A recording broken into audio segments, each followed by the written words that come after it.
Alright guys, one of the things I am doing to the sculpture, as you can tell, I removed the legs and I started to come up with the theme for what I want, and it is called a Satyr theme. The Satyr, or Satyr, I guess that's the way you say it, it's a mythological creature. It really depends in what part of history you look, but they have usually, I think after the Renaissance, they had ram's horns, which I'm still sculpting, and goat's legs. And you know, in a way, when I was looking at the face of the sculpture, it kind of reminded me of some of the paintings of satyrs in antiquity. You know, he's kind of a little bit grotesque. A lot of people even say like he's middle-aged and balding. So I think I might even do that instead of having no hair, because on the back here, it's a little lame. The front, this particular section definitely looks a lot better than the rear, but I think I'm going to be adding hair, and instead of having hair up here on the top, I was giving him a little mohawk because I saw a couple of satyrs on some character builds online, and I thought, oh yeah, that might be kind of cool. But now that I think about it, I want it to be a little bit more unique.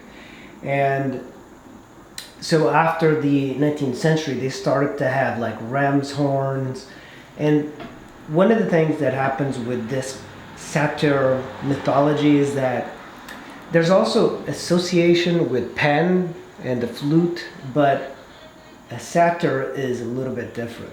So here is the hoof, and you know, it's a little bit difficult because I modeled that leg and I thought I did a decent job. I was on my way, and then I was like, okay, I'm gonna make it a little bit different. And I don't know if this is a successful sort of sculpt, but I do like that I did change it. It took a little bit of work to change it, and you can see me sculpting this, and of course now I have another complexity of sculpting this hoof, the leg, and basically I have to refer to goat anatomy in order to fully do this. And it's a lot harder dealing with two sorts of anatomy in your sculptures. So you know, if you were to do a drawing, for example, you're only really relying on one vantage point.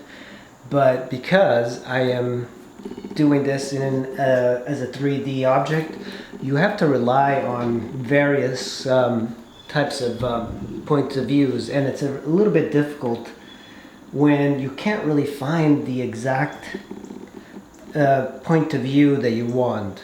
But right now, I am trying to add some mild anatomy, and it's kind of funny because a lot of the mythology stuff does have a resemblance with human anatomy. For example, this section right here where it starts to go into the goat leg, a lot of anatomy is still connected to the human form, so you'll still have the gastrocnemius here and you can add it, but of course it's not going to be a very strong one. But what we have to figure out is really the anatomy of the goat, because we've gotten the leg down, or at least a very mild version of it.